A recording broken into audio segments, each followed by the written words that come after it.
Hello, everyone. Welcome back to another live stream, and thank you so much for tuning in for another show.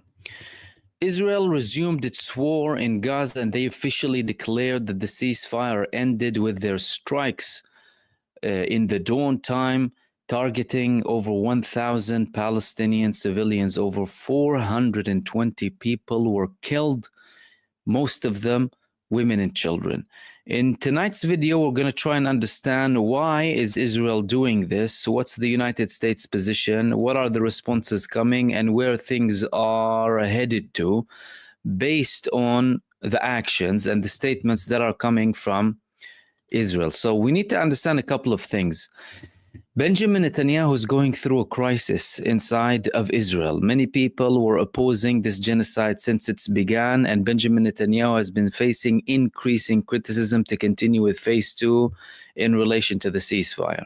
As soon as people were hearing that Israel started to attack in Israel, primarily those who are interested in having the Israeli prisoners of war back from Gaza, they began protesting and they started to raise their voices against this. Benjamin Netanyahu also is having very tense situations with the serving Shin Bet head, Ronen Bar. He sacked him. The latter refused to be sacked. He refused to resign. And he's also filing a complaint against the previous Shin Bet head.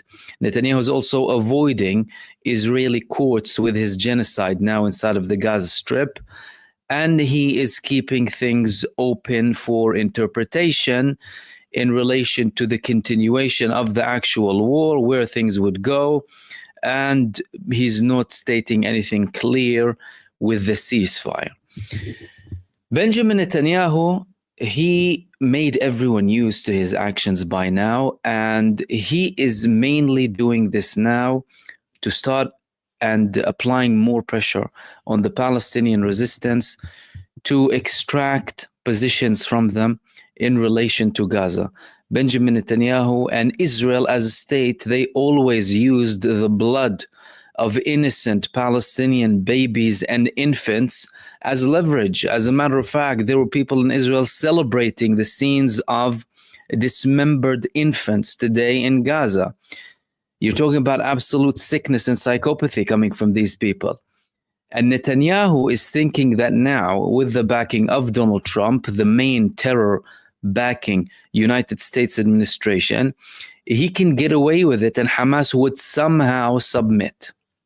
The excuse that Israel had to start this barbaric attack against the civilians inside of the Gaza Strip that led to over 1,000 casualties, again, over 420 of which martyred, is that Hamas was preparing an attack on Israel. Hamas was not preparing any attack on Israel. Hamas was interested in having this ceasefire and continuing the ceasefire. As a matter of fact, guess what? Hamas, they initially aren't even interested to fight, by the way. Hamas want what's the rights of the Palestinian people, and they realized, well, with their experience with this apartheid entity next to them, that they don't give them their rights. And, well, some people were asking only without doing anything. And guess what? Nothing happened. They declared before, we'd rather get our rights without even fighting. So even if we talk about Al-Aqsa flood on the 7th of October, that campaign primarily came after Israel refused multiple requests from Hamas to have a prisoner exchange. And immediately after they had the 7th of October, they said we're willing to get into a deal. However, Israel had other opinions. Now we're into, of course, after this genocide, the continuation of the genocide. Israel, with the help of the United States administration, is trying to apply leverage on the Palestinian resistance. They failed with the negotiations because the Palestinian resistance is not going to give them what they want through negotiations, especially what they failed to achieve during genocide. Again, Israel was using this tactic before.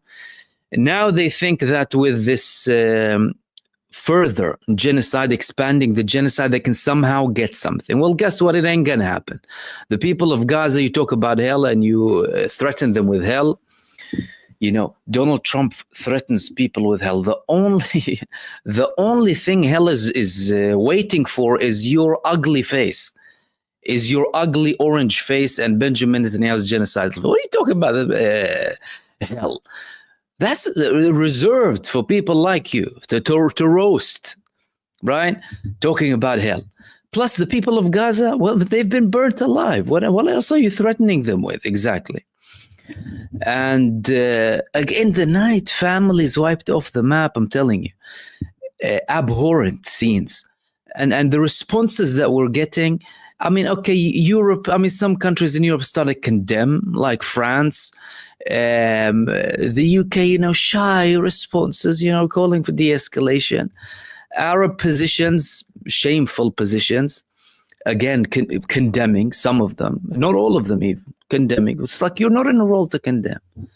What do you mean condemn? You are there next to these people facing a massacre. You should be taking action to prevent this genocide and to feed the people, not to condemn. You've been protecting them for all of this time. Stop spewing garbage in people's brains. The only country that's doing something now is Yemen. Yemen proved that they are the only God-fearing, pious people actively working for human rights. If there is a country championing human rights now, it's Yemen. Standing up despite all of their problems internally and poverty and facing US-backed wars against them, they're still attacking Israel. Let's talk about Yemen for a bit. Yemen, they attacked the terrorist U.S. aircraft carrier, USS Harry S. Truman, twice. They attacked it again today. And they also carried out an attack on the genocide state targeting the Nevatim base, the same base that the depraved Zionists use to launch their attacks to murder children when they're sleeping inside of the Gaza Strip. They targeted it with a Palestine 2 missile, and they said that the attack was successful. And there was also a statement coming from the spokesperson of Ansarullah. This was the report that came from Ansarullah directly. So targeting Nevatim airbase, and that this operation is coming within the framework of supporting and backing the oppressed Palestinian people, and that the Yemeni forces, with God's help, will mobilize all its capabilities and potential to defend and support the oppressed in Palestine until these crimes against our brothers end in the Gaza Strip. And with God's help, they will continue, they said.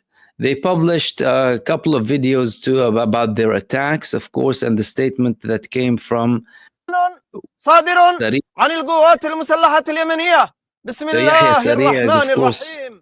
Repeating the same kind of notion that he does previously, that you need to fight, of course, and protect these people. And he also confirmed that in solidarity and support for the oppressed Palestinian people, they attacked the Nevatim airbase inside of Israel, and that they're going to continue these attacks up until the genocide stops and the siege is lifted off the Gaza Strip. There were some also images and videos circulating on online. These like the cowards they are after the missiles were reaching the genocide entity. There were also a couple of other recordings of sirens in the genocide state. After Yemen launched these missiles, there were sirens heard in large parts of the southern part of the genocide state. And more people were, of course, recording some of these sirens as well inside of the genocide state, running away, and with the Yemeni missiles arriving. Now, Yemen at the moment, they are, well, the only ones really doing anything. Yemen is on its own with these attacks against Israel. And it looks like the situation might continue. That is, unless there is a decision that's going to be taken by Iran, because all of the others, to be frank with you, are kind of, it's like a kind of hopeless situation, really. Arab states, Egypt proved that they're not going to be participating. There have been tensions escalating here and there. They are preparing their army for war, but it doesn't look like they're going to use anything unless like something substantial happens. Other Arab states condemning again, as if as if they're in Scandinavia or something, condemning something 3,000-4,000 miles away. And in effect, as a matter of fact, these countries are protecting Israel at the end of the day. They are protecting the genocide by being guard dogs on the borders of a country committing massacres. I mean, even if they let the people go in, if every person from the Arab states surrounding Israel went in and threw a bucket of water, they'll drown them. If they threw a stone or something, do you understand? And they're sitting there condemning. It's like, what are you condemning? These people have been committing a genocide for 1.5 years now. You tried the path of the ceasefire with them. They're breaching the ceasefire and humiliating the mediators too, getting away with murder. You have Orange Man in the White House promising everyone with hell.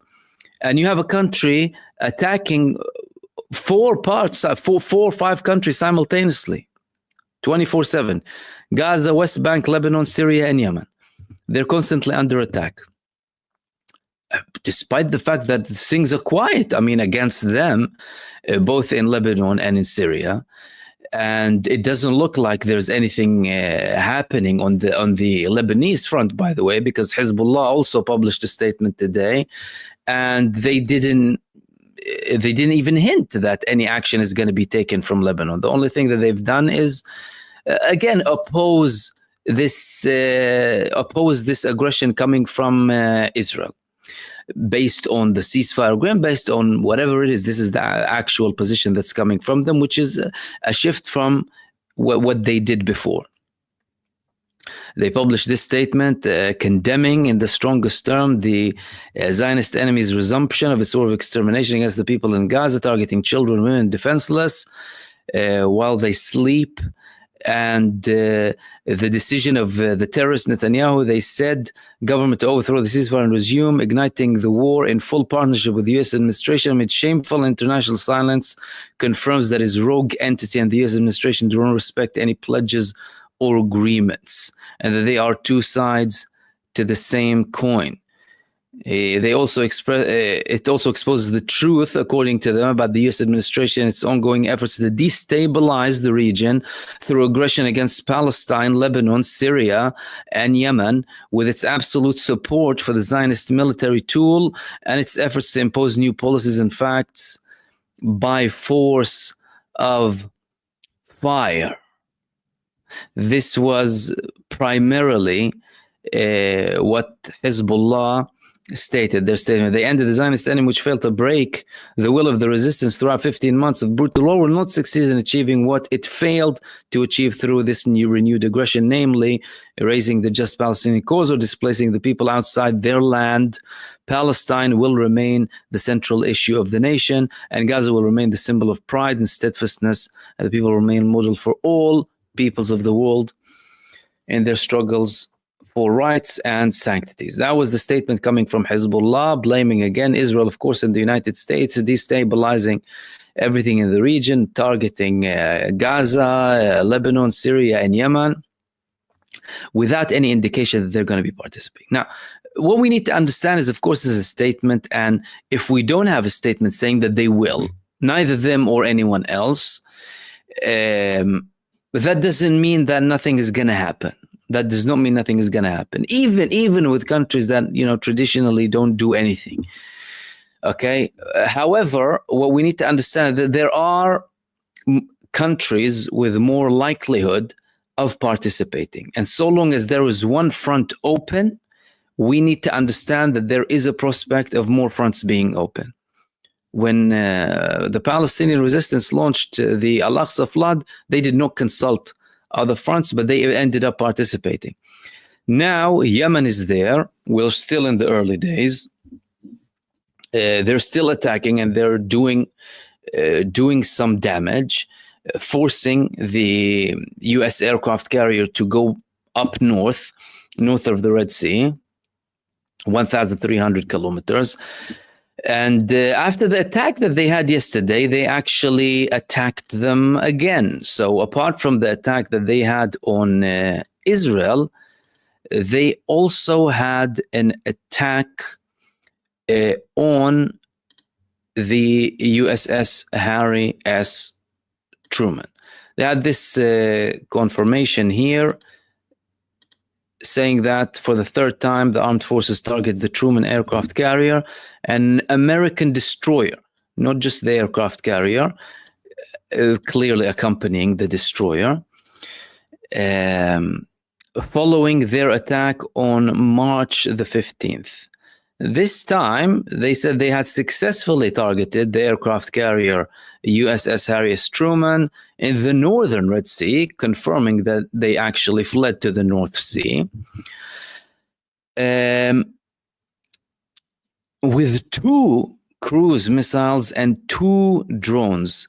And it also targeted an American destroyer with a cruise missile and 4 drones. So the numbers are less than the attack on the 15th, but they still are attacking. They also explained that this is the third attack for the past 48 hours, stressing that the operation caused the enemy to be in a state of confusion, prompting many of its warships to retreat towards the northern Red Sea region and thwarting an air attack that was being prepared against our country, and that this is within the framework of responding to the continued brutal American aggression against our country on the anniversary of the Great Battle of Badr, and as an extension of Islam's march in confronting tyranny and arrogance. The armed forces affirm that the American aggressor bears all consequences of militarizing the Red Sea and expanding the scope of confrontation by continuing to launch aggression against Yemen, which negatively impacts international shipping traffic. So they're complaining, the genocide coalition, about Yemen obstructing international traffic, when they're the ones actually doing that, because Yemen is only targeting ships that are linked to Israel, the country committing genocide, breaching international law, confirmed to be having a genocide by the ICJ, and has a war criminal leading the country who's wanted by the ICC. And they continued that the Yemeni armed forces reiterated they will not cease targeting all hostile targets in the Red Sea and in the Arabian Sea until the aggression against our country stops, and that they are prepared with the trust in God to confront any American or Israeli escalation in the coming hours and days. The Yemeni armed forces salute everyone in Yemen who, of course, came and supported the speech of Abdul Malik al-Houthi, because he called people to come on a large protest. Abdul Malik al-Houthi, the leader of Ansarullah. And he had a speech, the leader of Ansarullah, Abdul Malik al-Houthi, and he was laying into everyone. He was laying into all of the Arab states, and he was criticizing the Arab states. He was saying that Yemen, what they're doing is, well, a religious duty, what they're doing, and that they will be continuing to have these attacks against Israel, and that nothing is going to stop them. These people are not scared of anything.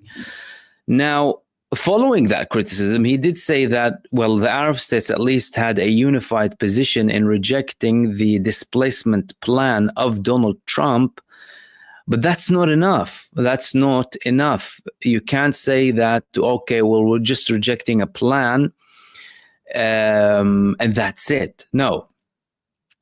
You need to also take action. You need to take decisive action against them. Again, confirming the brave and steadfast position of Yemen, of Ansarullah in Yemen and the Yemeni people. I mean, again, when we talk about Yemen, we need to understand that what the Houthis do, they have popular backing for what they do. They're not doing this just out of their own accord because they view it as the right thing to do. They are actually doing it because they were, well, given the mandate, right? The people gave them the mandate to do that. In the meantime, these attacks and the United States deployment in the Red Sea, or further deployment declared by the United States of America, in particular Donald Trump, they are raising alarm bells. And yesterday we spoke about these movements that were happening in Iran with the GPS jamming reports and IRG ships passing through the Hormuz Strait, clearly indicating that, well, Iran could be viewing this as a preparation because they're dealing with the two satanic countries in the form of the United States and Israel that are led by psychopaths and mass murderers who don't mind butchering children. So from their perspective, well, they can conduct an attack against Iran despite of the low chances of such an attack succeeding because of how protected Iran is with its strategic capabilities, with its nuclear facilities, and with its advanced air defense systems, especially with their recent agreements that they had both with Russia and with China. Well, that could amount to almost a defense pact, anything but a declaration of it, especially the one that they had with Russia. And now they are also warning the United States. They're saying that severe consequences if you have an attack. And that was in a letter to the UN. And when Iran sends a letter to the United Nations, by the way, that means they're preparing to do something, because when they attacked Israel, they said to the UN, we're going to be attacking them. No, they're not saying that they're going to attack here, but they're kind of preparing the ground that something might happen. So shut up if we respond. Don't be hypocrites, basically. So that's important to note, that if Iran is speaking with the United Nations, despite its miserable state, I mean, the United Nations is a garbage institution that does nothing. All things written, nothing gets implemented whatsoever. They don't prevent a genocide. They don't have an enforcement tool to stop war criminals. And they're there as a soft power for the United States of America to spread its terror around the world in a nicer way.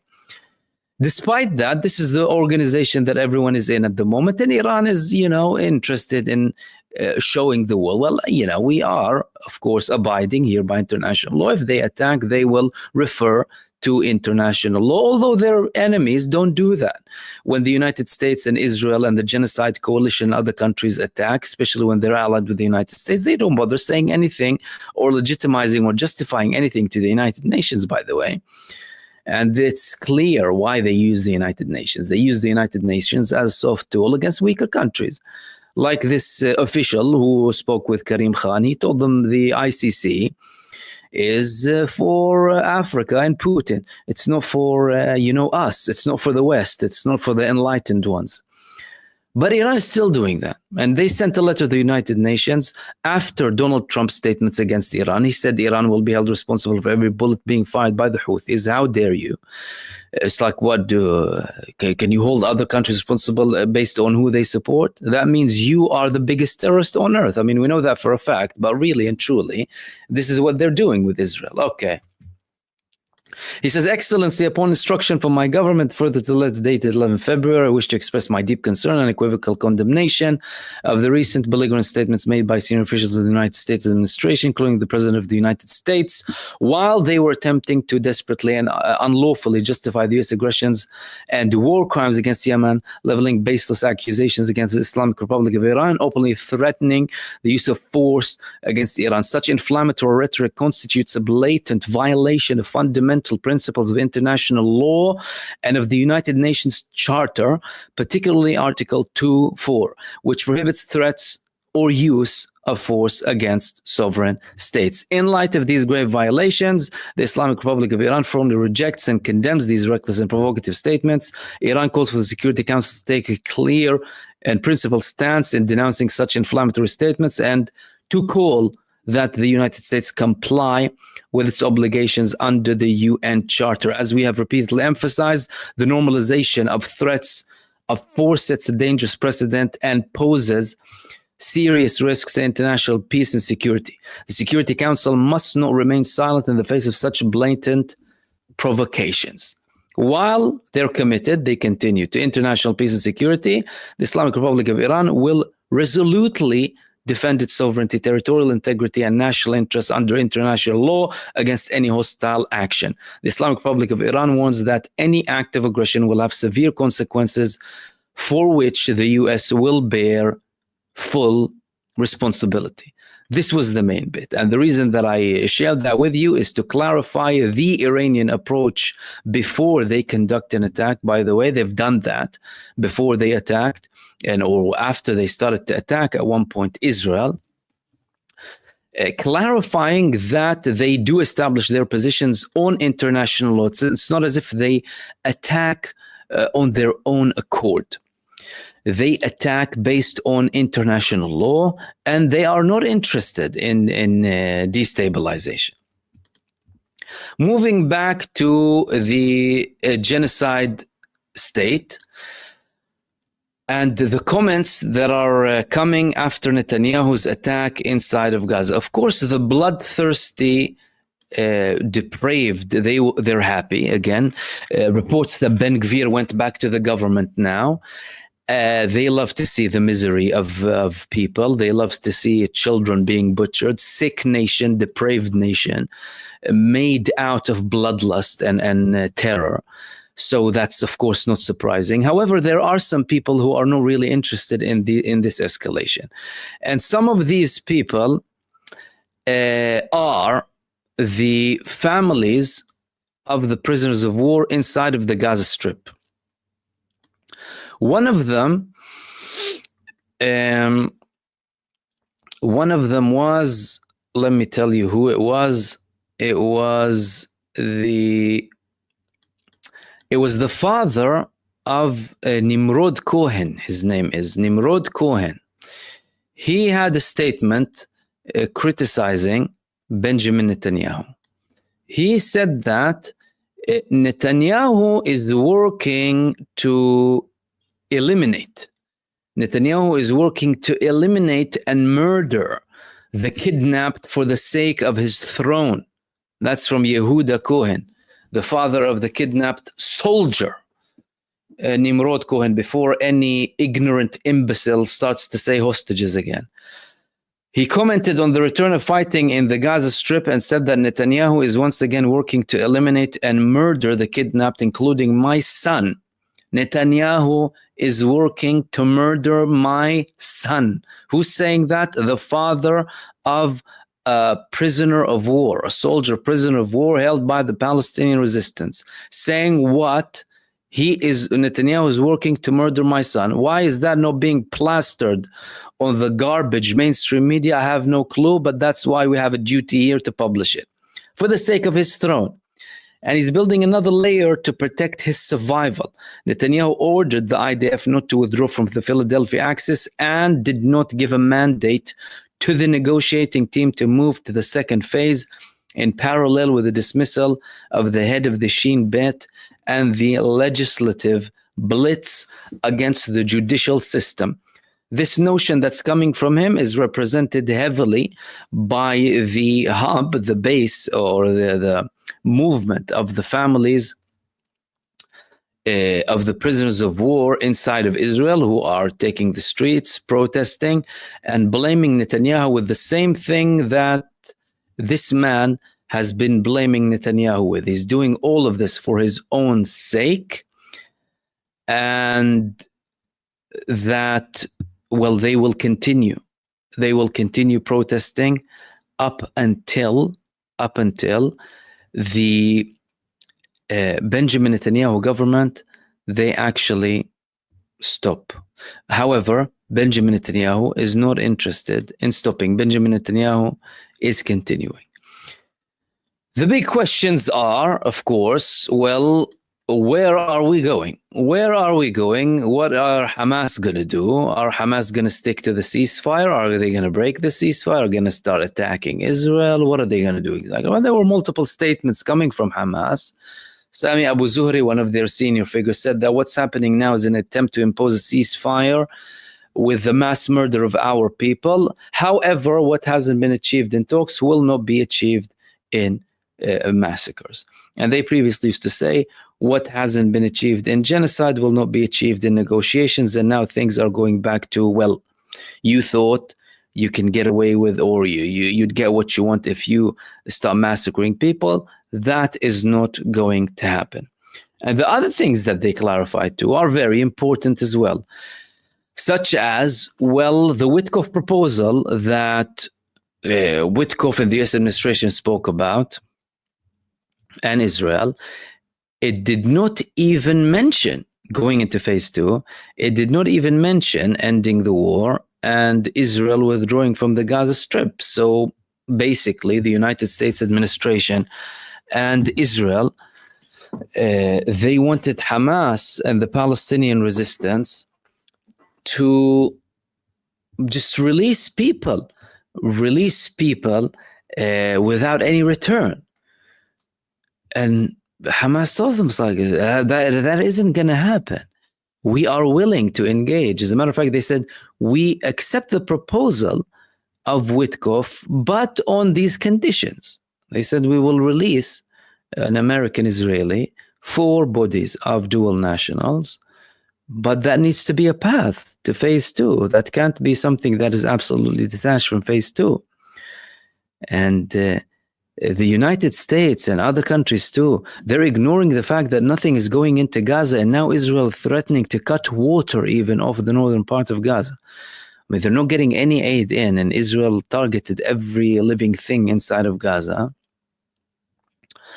And they had this massacre in the dawn when people were asleep, butchering families, 170 children out of the 430, and the majority are women and children. Many of these children, you talk about infants and babies, whole families wiped off, and some of them were still stuck under the rubble without any sort of potential being rescued, because Israel was banning heavy equipment that was being used to remove the rubble.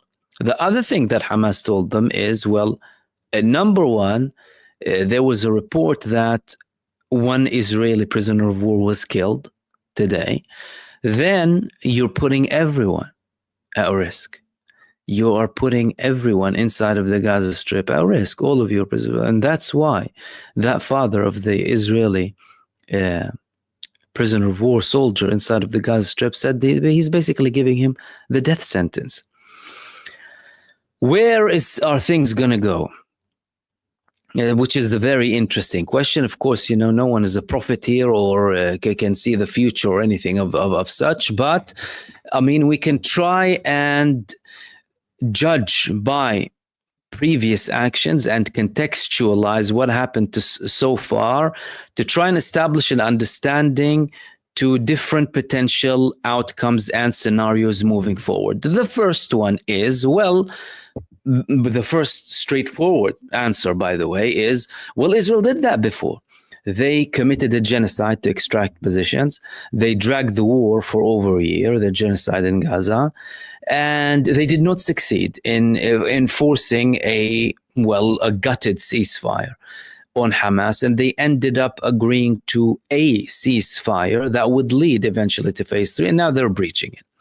But now they're trying their luck before committing to phase 2, which would require more sacrifices from the state of Israel. So based on what happened before, Israel tried that before. They tried it with even uglier actions inside of the Gaza Strip. They failed, and they ended up accepting a ceasefire and paid heavy prices in exchange. And those heavy prices, including the withdrawal of all of the Israeli terrorist occupation forces from the Gaza Strip, from the heavy populated Gaza Strip, up to the parameter or the buffer zone. And then they withdrew from the Netzarim corridor, which was their crown, what they described as the crown in the Gaza Strip. And of course, like any Zionist crown, you're talking about a massive graveyard where people were run over by bulldozers and were shot to death by simply walking next to this corridor. They withdrew from that place, and the people went back to the north, and Israel withdrew its forces without achieving anything on the ground. The mission was to eliminate Hamas, take down the Palestinian resistance. That didn't work, did it? And now they're saying that, well, they have 20,000 new soldiers, Israel is saying. 20,000 new fighters, Hamas and the Palestinian resistance. Well, what was the point of withdrawing then? Did you understand? So we need to contextualize that.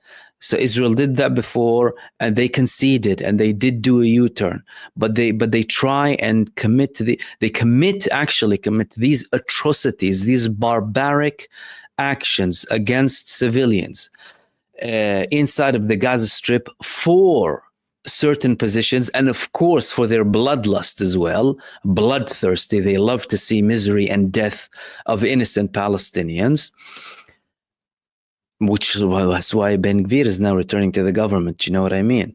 And Netanyahu is also now securing Smotrich too, who is now like, oh, cool, we're killing more people, so I'll stay with you. If you don't kill, I'm going to leave. So they did that before, and they took a step back. Second option is when we compare this to the period that came following the initial temporary ceasefire agreement that took place just over 40 days after the ceasefire in Gaza, there were attempts, solid attempts to reignite these ceasefire talks. And by the way, for everyone to know, it's Israel who broke the ceasefire in both cases.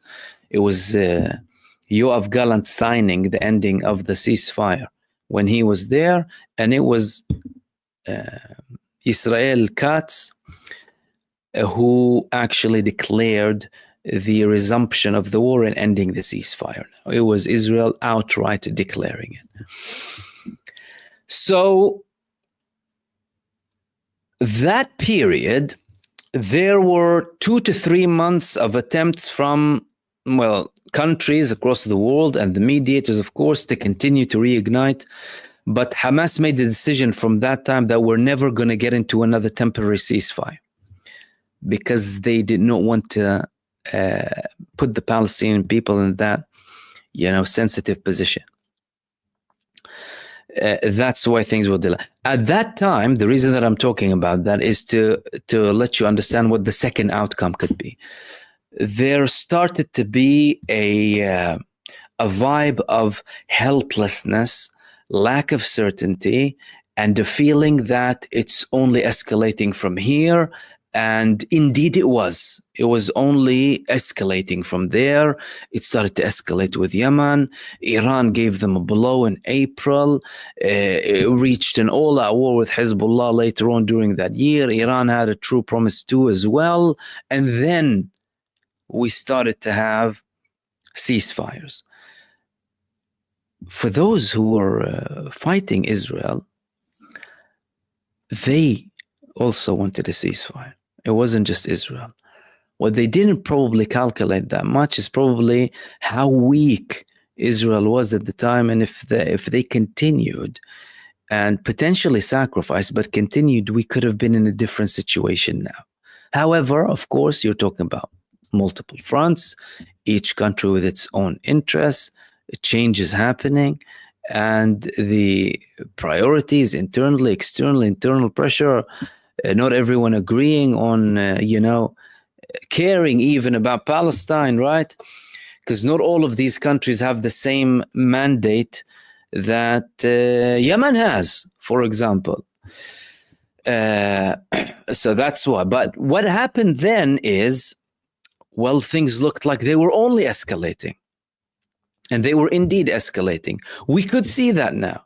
We could see that now if the United States administration continues to give Israel whatever they need to continue down this path and commit more genocide against the Palestinian people and more atrocities and more barbarism.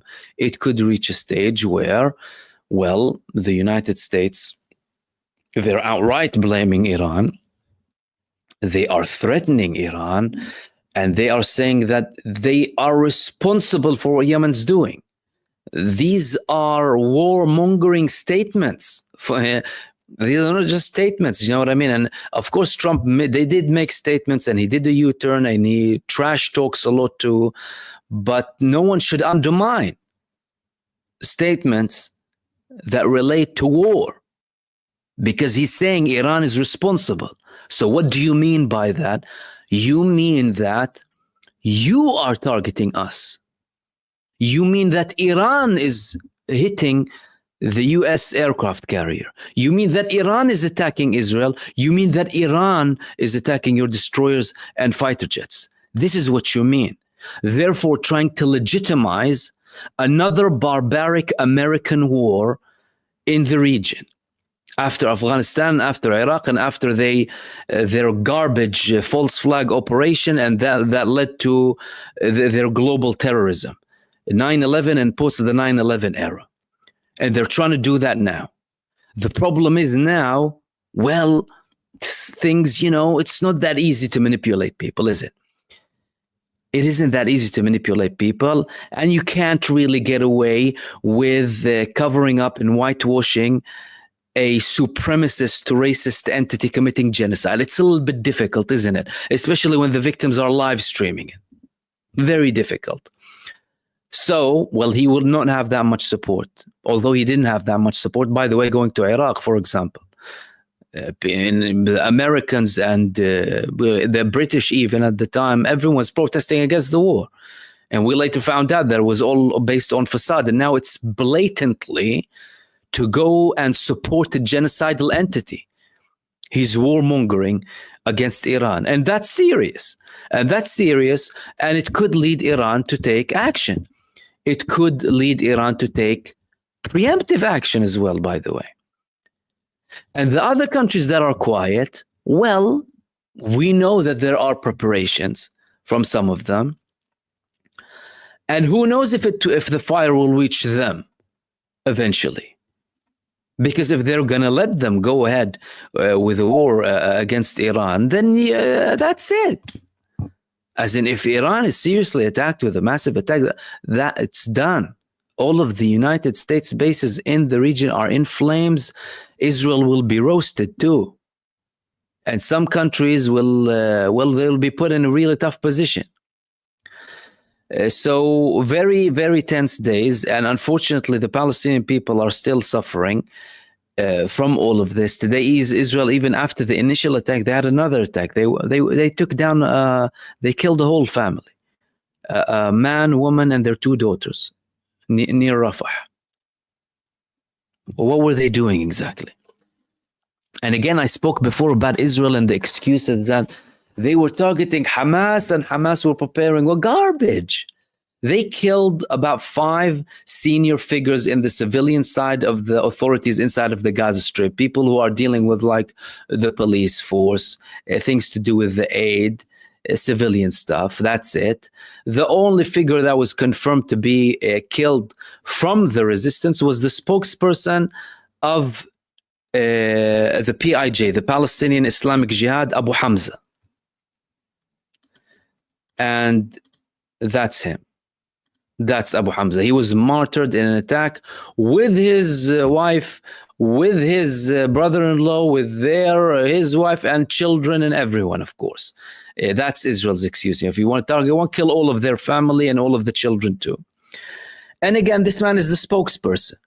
He's the spokesperson of the PIJ. So that's the only one that we have a confirmed report that he was killed amongst the 1,000 casualties. And we saw the bodies, and we saw the babies and infants and the families being wiped off, and people under the rubble.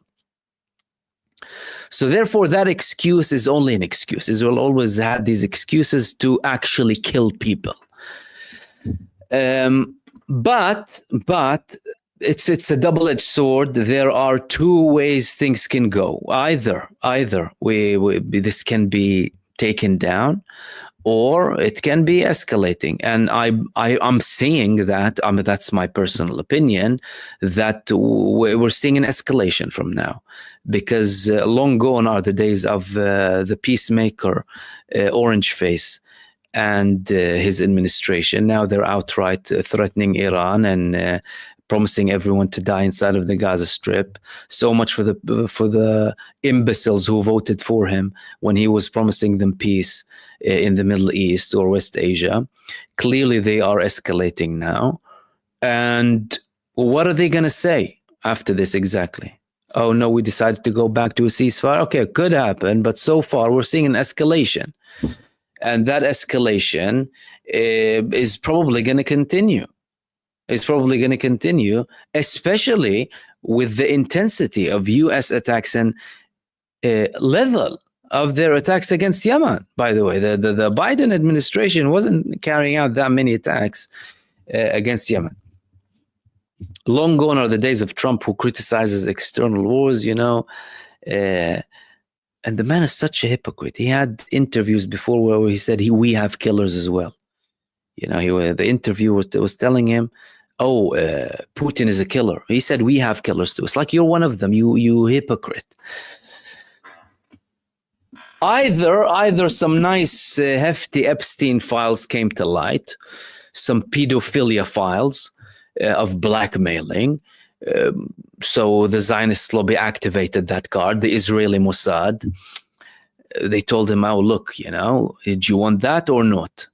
So he shut up and continued to be a slave for Netanyahu and for the Zionist lobby, as he was before, after trying his luck.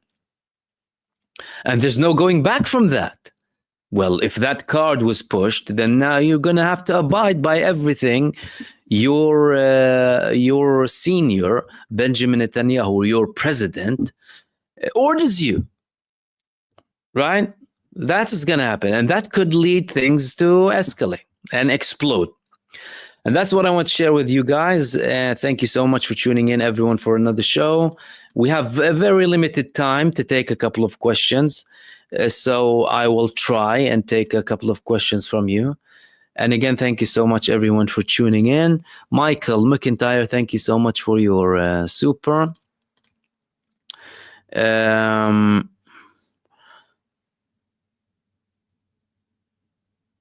Let's see.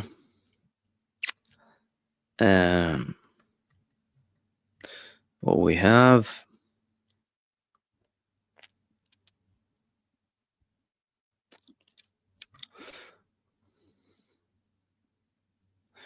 Freedom fighters, what is your opinion on the fatwa banning nukes? The fatwa banning nukes, or to clarify, this is like a religious order or religious, you know, binding opinion of a religious figure, a fatwa of Iran to ban nuclear weapons. It's because that they believe they go against the religion. What do I think about it? Well, I think it doesn't make sense for you to be weak and vulnerable when your enemies have power. I don't think it's relevant, right? Even if you want to talk about it religiously.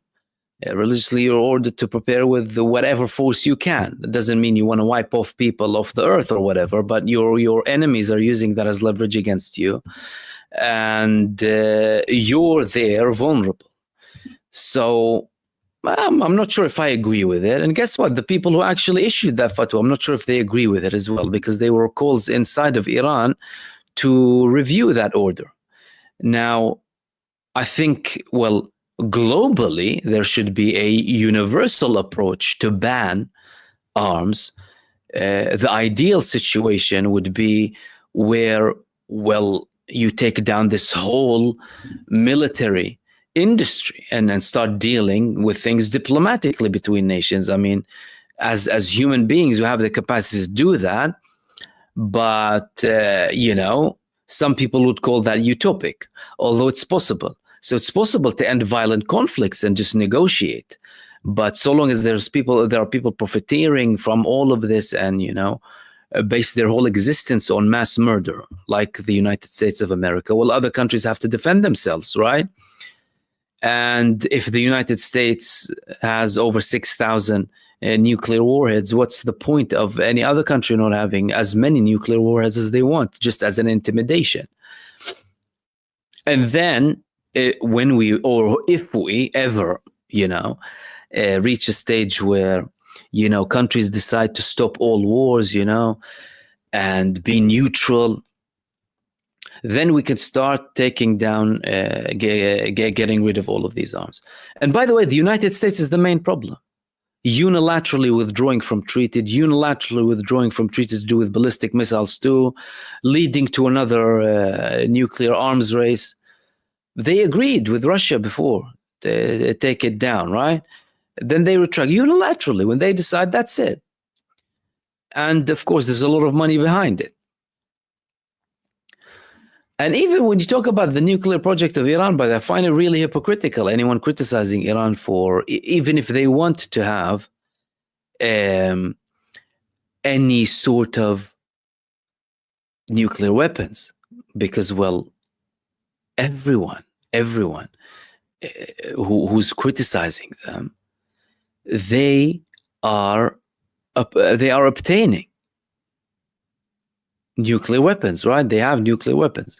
And as a matter of fact, they threatened Iran with the use of nuclear weapons. And guess what, by the way? Iran at the time, they told them, we will respond with the same force. Without elaborating. So people started speculating. It's like, okay, hold on a second. Do you have nuclear weapons? Or will one of your allied countries, right, lend you a bomb or two? There were reports at one point that Russia was willing to, provide Iran with nuclear bombs if they were threatened with a nuclear attack. And where is all of that warmongering starting from? That's the big point, by the way. From the United States of America and its little genocidal entity. That's where things are coming from.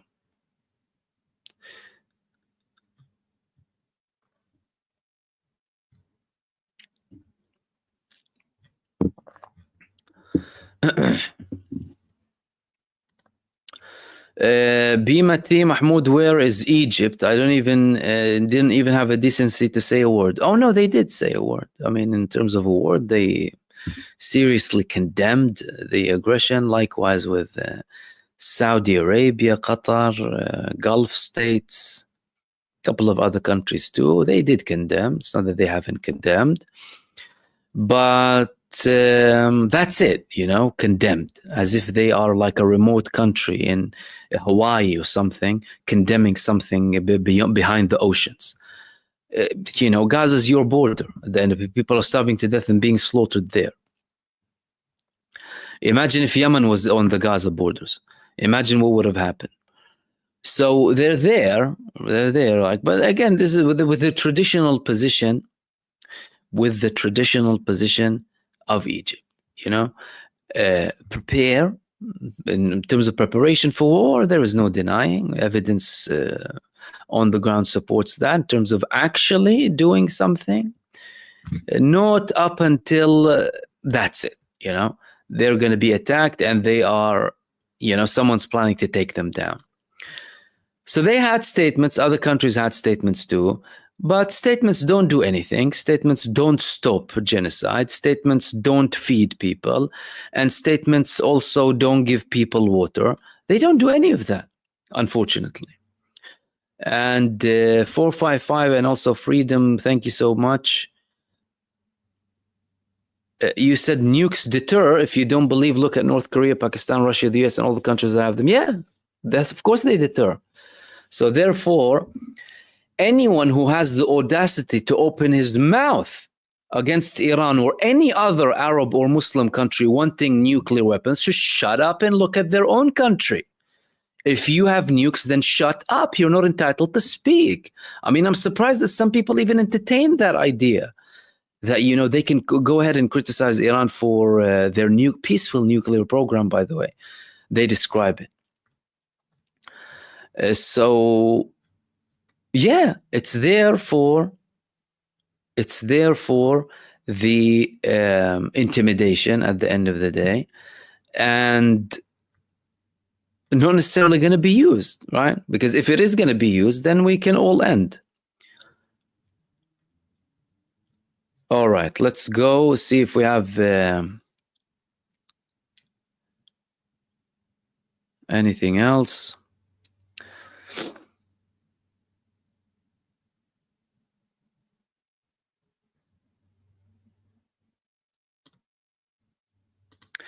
Fight back. What does Syria say? I haven't heard anything from Syria.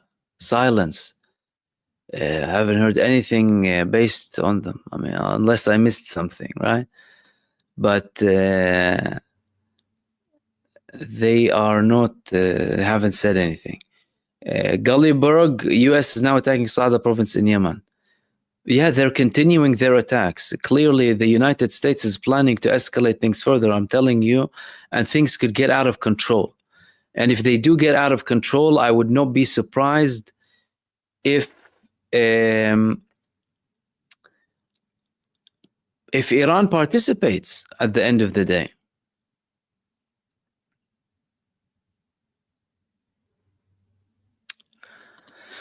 UAE says military ready to confront Yemen. Julani says not ready to fight and will fight Lebanon and Iraq when he is. Can Palestine survive the Anglo-Zio-Turkic Khaliji war machine? I think Palestine will survive everything. Inshallah. You know, Palestine has been, and the Palestinian people have been betrayed by the close and the far. So they're used to betrayal. They're being betrayed now by their own people, the Palestinians. And the Palestinians being betrayed by the Palestinian Authority and the Palestinian president and the Palestinian forces in the West Bank. They're being betrayed. So I don't think the betrayal will affect them. It doesn't matter where they're coming from. And with the UAE or Syria and with their willingness to fight other Arab countries when they're not doing anything with Israel, that's nothing that surprises me, to be honest with you. The Arab states are very quick to flex muscles on Arab states. But when it comes to the real deal, they'll do nothing. And of course, that shows you the state that we're in. You know, and that's why when we speak about Yemen, we speak about something very unique and very brave. It's a breath of fresh air. Get UAE and Yemen and the war that Saudi Arabia had against Yemen for all of that time. And then the embargo that Arab states had against Qatar. Dude, if you had that embargo against Israel, you were quick to have an embargo against Qatar.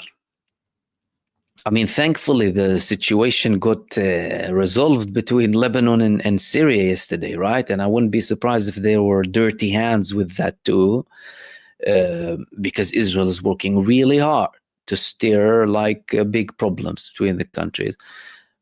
But again, Israel is doing everyone a favor, aren't they? They are doing everyone a favor by proving to them time after time, I'm the problem, I'm the problem, I'm the problem.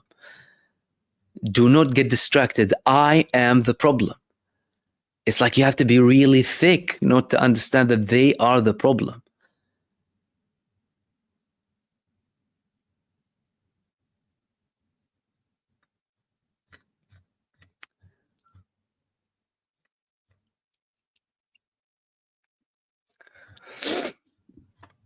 And see if we have anything else. Jimmy Eyes, aren't the Iranians doing drills with Russia and China right now? You mentioned that in the last video about the Iranian Navy blocking satellites in the area. Yes, they are.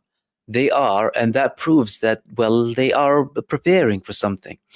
And that preparation came alongside a meeting that was taking place between Iran, Russia, and China in Beijing, during which all of the countries stated that they will be continuing their coordination on all levels to confront the challenges. And Iran, they were also paid a visit by the Belarusians, if I'm not mistaken, recently, apart from the one that they had in July last year.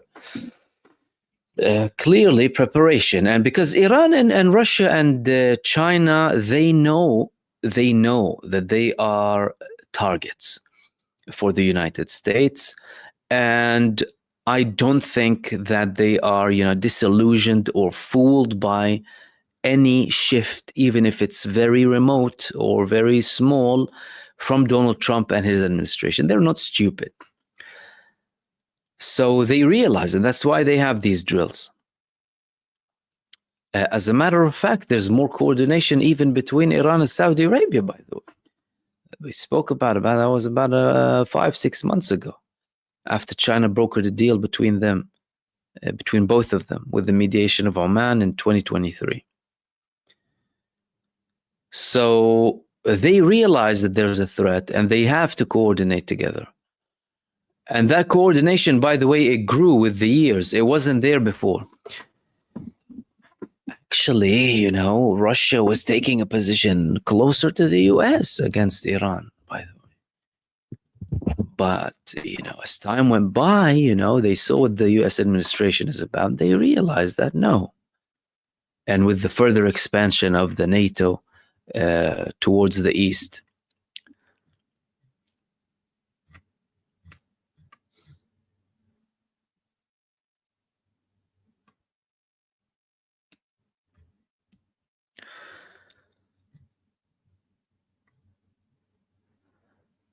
Hanif al-Farouqi, Iran has been backing the resistance fighters since the revolution. The Arab states have been helping the West, even against their own brother states. These leaders are the biggest munafiqeen. The Arab states are shameful. I mean, the Arab states, in the majority of the Arab states, or let's say the official Arab establishment, like those governing the Arabs, absolutely shameful. And like you said, they help fight each other. When the US goes for war against Iraq, whenever there's an American fight, right, or an American okay fight, all of a sudden they will start calling for a holy war, right? Like they did against the Soviets in Afghanistan, and like they did in the first Gulf War, not to justify, by the way, neither Saddam's position, by the way, because he made mistakes before, or other countries too. But yeah, and then they go and criticize the Palestinian resistance for getting help from Iran. Dude, they knocked your door. They knocked your door before, and they did not do anything to them. And Iran did. And guess what? Iran does it out of principle, by the way. They have a strategy. Let's not be naive. They definitely have a strategy, but they also do it out of principle too. And their strategy is, of course, have like a ring of fire surrounding Israel. But they also, well, they were saying that since the revolution in 1979, weren't they? And that was there before the current movements were actively participating in acts against Israel.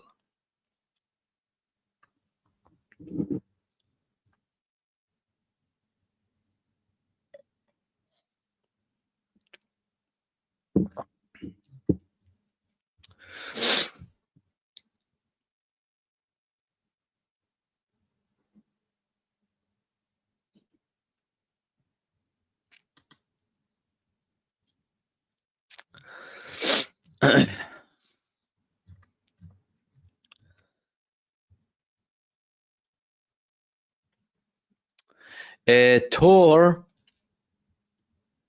is Egypt's force there for defense or for stopping in to help Gaza if the entity take Gaza with troops? No, they're not there to go into Gaza. They are there to protect themselves. And they are there because they know that there is also a plan post-Gaza. So it doesn't take a lot of calculation to understand that this is how things, this is what they wanted to do. This was the plan. To ethnically cleanse the population. Then that population goes to Sinai. Chaos and destabilization in Sinai.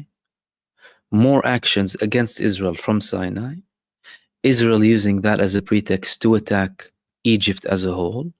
The United States and some other Western countries backing that too. Israel ending up occupying Sinai and potentially Egypt, because guess what? They wouldn't mind nuking Egypt, would they? They wouldn't mind. They have plans to target the dam. They wouldn't mind using heavy weapons in certain areas. And by that time, they will be controlling the Suez Canal, because the eyes of the Israelis after they occupied Sinai in 1967 weren't ending with Sinai. They wanted the Suez Canal eventually. Unfortunately for them, Egypt prepared and they took back Sinai.